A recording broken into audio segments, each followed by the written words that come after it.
Hello everyone, welcome back. It's been a while since I made a video. I think it's been about 2 months. Anyways, let's get right into it. So let's start first with the total market cap.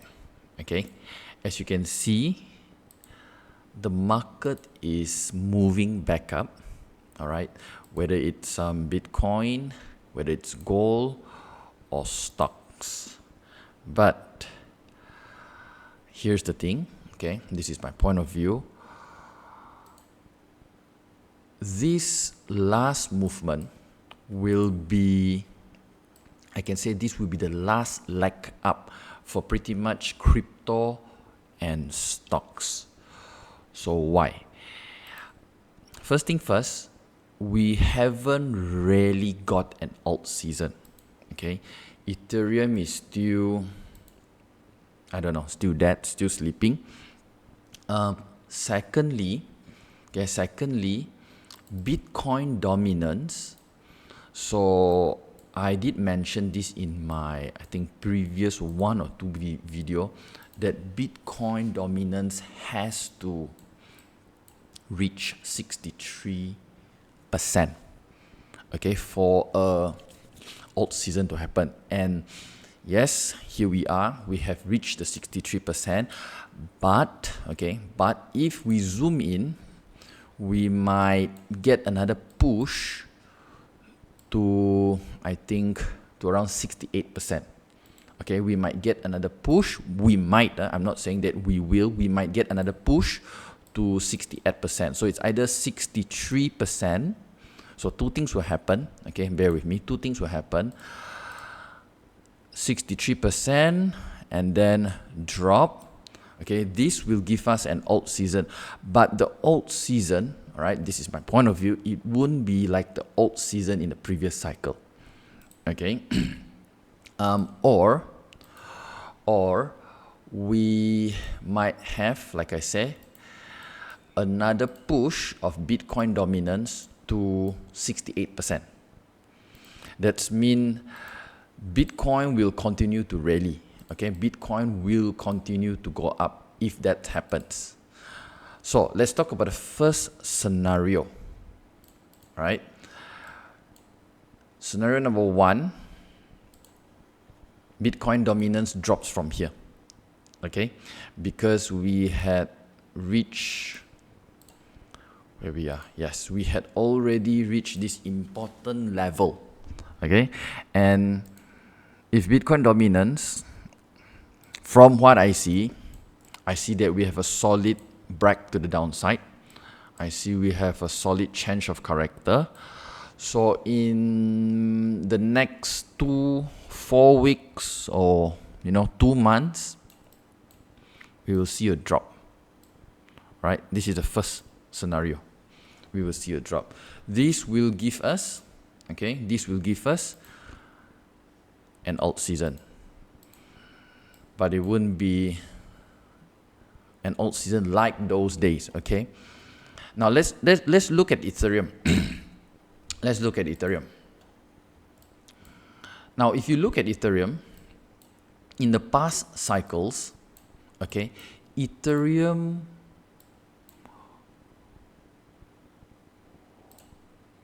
only makes a straight line up. All right, Ethereum only makes a straight line up. But if you see, in this cycle, what do you see? Starting from where we are. Okay, starting from the halving. So the halving was in April 2024. Okay, the halving was in April 2024.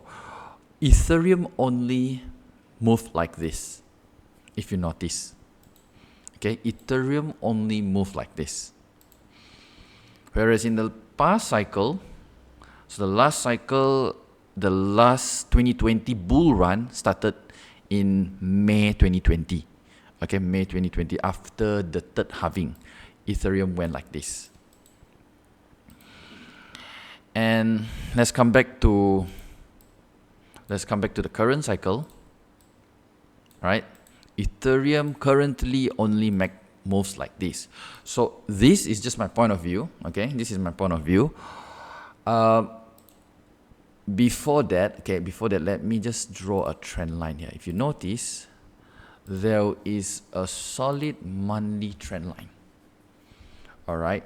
So what I think would happen is when Bitcoin dominance falls, okay, we will get that push for ETH. Okay, we get that push for ETH, which will bring it to here. So those who are still holding ETH, I think you would like to take your sell your ETH if it touches here. Me myself, I had been selling my ETH, I had been selling my Ethereum, I think all the way from 3006, 3005. I can't remember. You have to go back and watch the last videos. Okay, all the way to, if not mistaken, I did exit around 4000 or 4001. Okay, I currently have only 10% holding in Ethereum. All right, so for those who are still hoping that Ethereum will spike, please catch. Okay, please catch this one last, I can say. Maybe you go, maybe, okay, just maybe you go to around here, 3008, okay? So I'm not hoping for the 5 or 10,000 Ethereum, all right? I'm not hoping for the 5 or 10,000 Ethereum. If it goes to 3.8, if it goes to 4,000, I'm fine with it, okay? That's for ETH, all right? Bitcoin, okay, let's talk about Bitcoin. Bitcoin,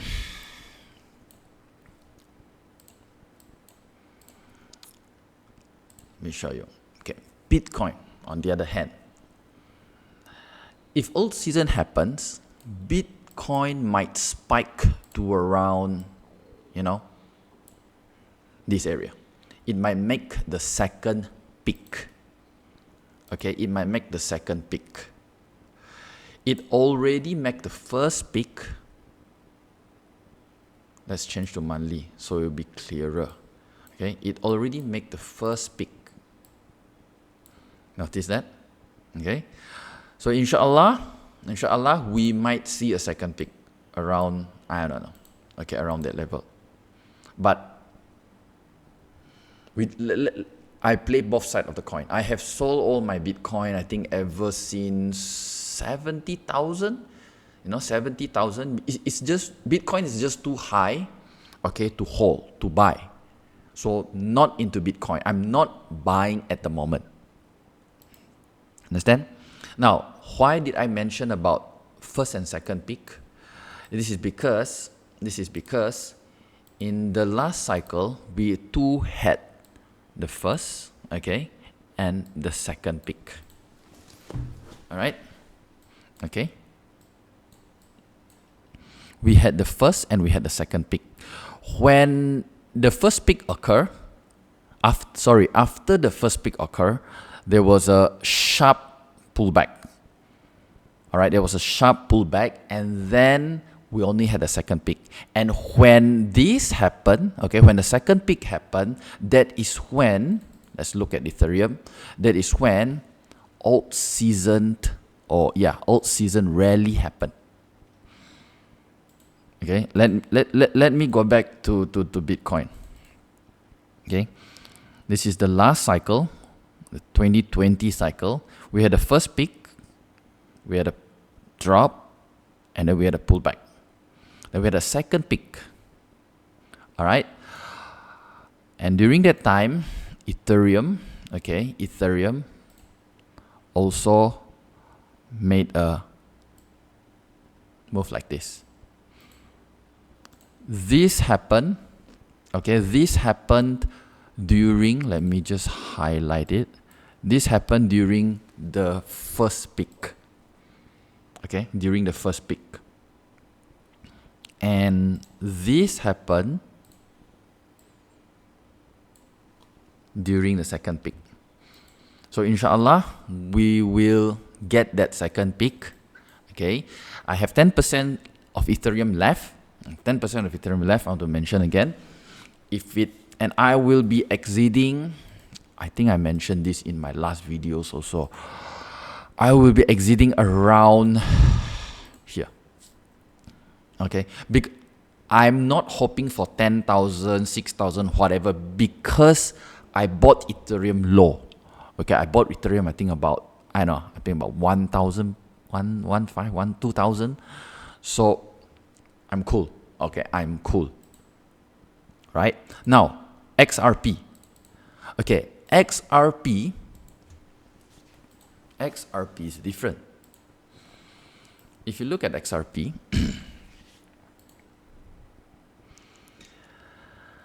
XRP will have only one peak. All right, XRP will only have one peak in every cycle. Okay, please take note of this peak. This is the previous cycle. Now, when this peak happens, take note of the dates. April 2021, May 2021. All right, when this peak happens, Bitcoin just achieved its first peak. Notice that? Bitcoin made its first peak. Okay? During the second peak of Bitcoin, where is my XRP? There is no second peak for XRP. Notice that there is only one peak every cycle. So we just had our first peak. All right, we just had our first peak when Bitcoin made its first peak in this current cycle. Notice that? So what I'm trying to say is, if inshallah we get an alt season, all right, we get a second peak, let's say around here. Yes, I'm pretty sure ETH will run, okay, but for Ethereum, I think we're there. That's it. So for XRP, we are done for this cycle. So I am not, okay, I want to make myself clear again. For those who have doubts, for those who are asking, I'm not buying. Okay, I'm not buying. All right, we will wait. Okay, before that, let me show you one more thing why I'm not buying. Let us change to 3 months time frame. Okay, so always remember, the bigger the time frame, the stronger the candle. Okay, the stronger the indication. Sorry. Now, if you switch to 3 months time frame, notice that if you guys studied candle pattern, okay, notice that. What do you see here?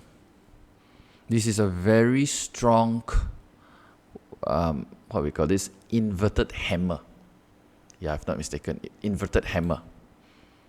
This is a very strong inverted hammer. Okay, you can see that there is a lot of selling pressure. There is the shadow, it's longer. So for those who don't understand, the shadow, this is a shadow, it's longer at the top. All right, there is selling pressure. There is selling pressure. See that? Let me change the color. Okay, let's use red color so you don't get confused. All right. We're in a 3 months time frame. You can see that there is a lot of selling pressure. Okay, and what happens after that? What happens after that? price goes down. Okay, price goes down. So patience, please, just have patience. Okay, whether it takes 3 months, whether it takes 6 months, just have patience. We will enter, all right, we will enter around, of course this is the ultimate entry point. Okay, of course this is the ultimate entry point, but I will start to scale in around 40 cents and below. Okay, 40 cents and below.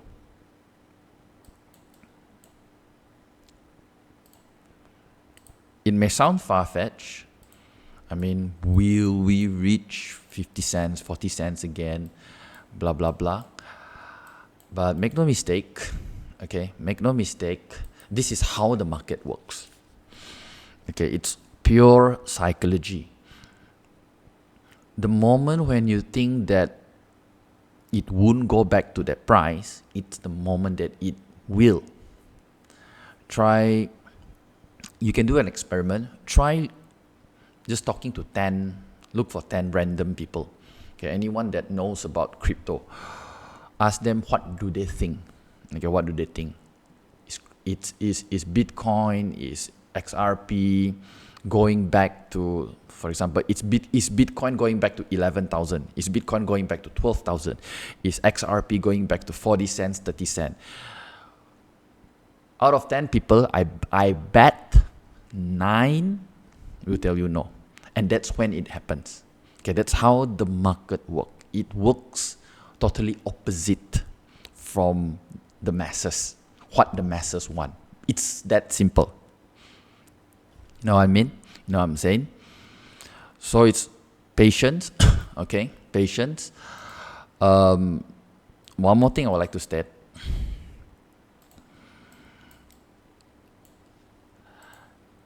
In investing, okay, whether you're buying XRP, Bitcoin, gold, property, whatever, is better, all right? It's better to buy at the lower price, okay, at the lower price possible, so that, okay, you require less effort and less risk to your capital.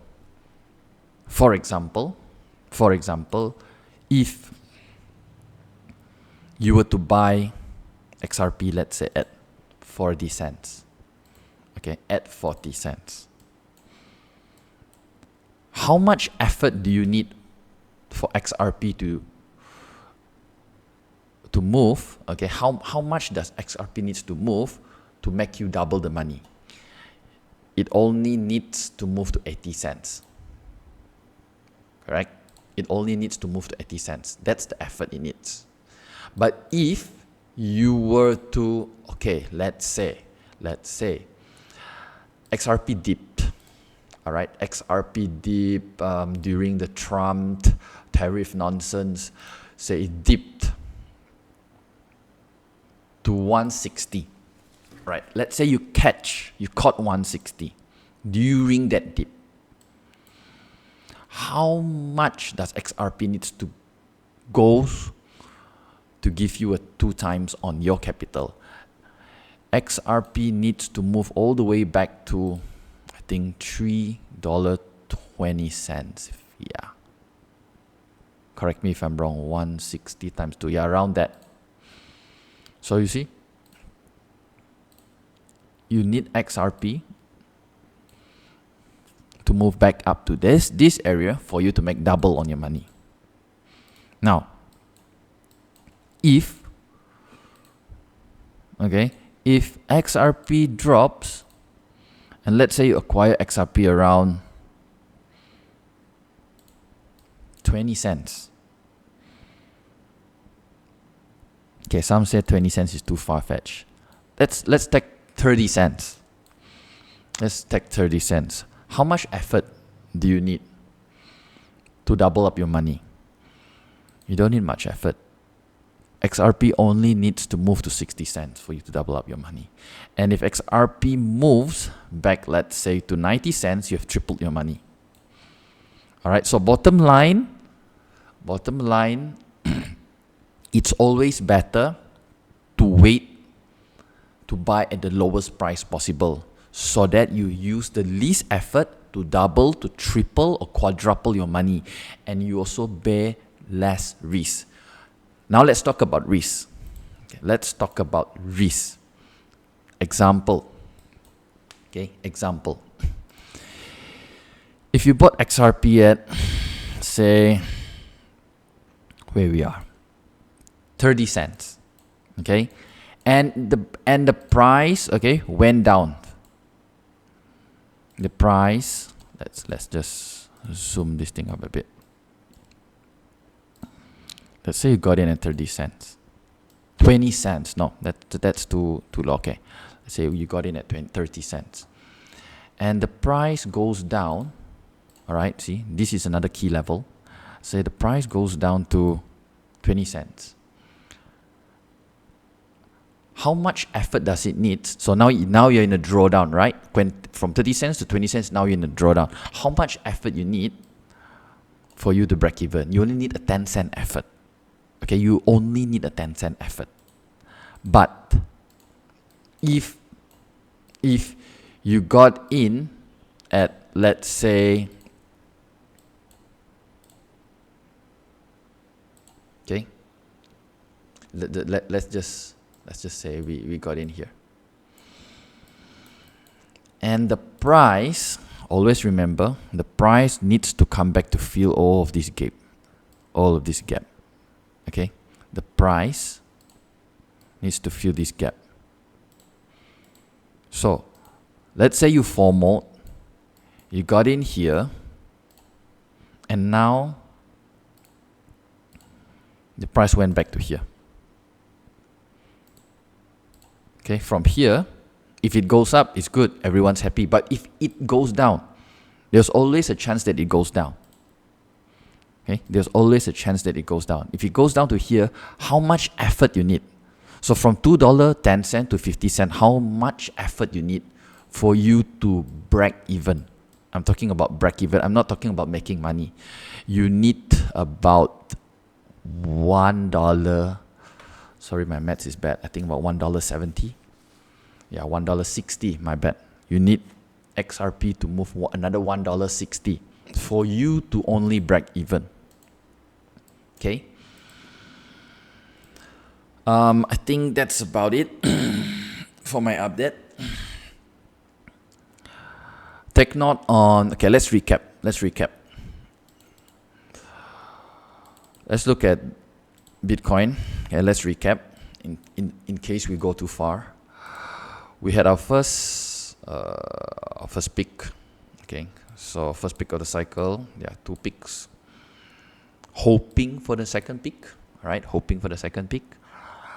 Why do I say that there might be a second peak? Because I talked about this in my last video. Bitcoin dominance had already touched 63. Okay, 63,000. It should dive down, which will give us alt season. And if you look at Ethereum barely moved this cycle. Okay, Ethereum barely moved this cycle. The last cycle, let's recap. The last cycle, it made 2 peaks. Okay, which confluence with Bitcoin's 1 and 2 peak. This cycle, we don't even have a peak. Like, we seriously don't even have a new all-time high yet. Because I remember beginning of the cycle, people were calling for, I think, about 5-6K. So, and we haven't had an all-time high for Ethereum. So that's why if Ethereum were to move, we might get this. Okay, inshallah, we might get this. Use this trend line, okay, as your guide. Trend is your friend, trend line is your guide. Do exit upon this touch. I think I'll personally exit my 10%. I have 10% left. I'm planning to exit at 4,003. Yeah, but if I don't get fall down the street, I'm fine, because I've exited all my Ethereum during this area, during the first pump. Yeah. So I think that's about it. With that said, I'll see you next time. Ciao.